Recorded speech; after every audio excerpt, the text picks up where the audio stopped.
Recording भाई ओपी अकेला। पहले रात अनहरिया में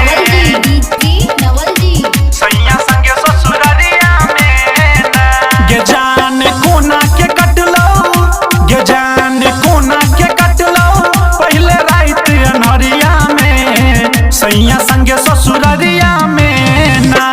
गे जान कोना के कटलो पहले रात अनहरिया में सैया संगे ससुरारिया में ना। ससुरारिया में ना, ससुरारिया में ना।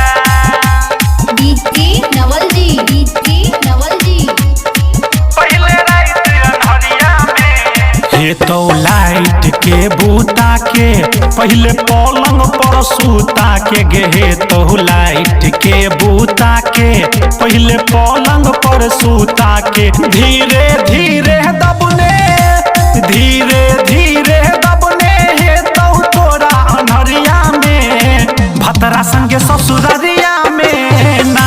गे जान कोना के बितलो पहले रात अनहरिया में सैया संगे ससुरारिया में ना।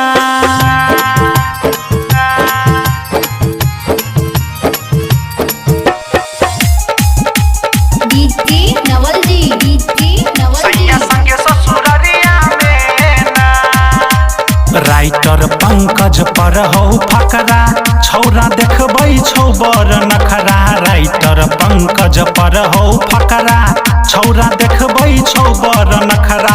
ओपी कानैत रहो, ओपी कानैत रहो बैस के रहरिया में 3 बजे भोर हरिया में ना।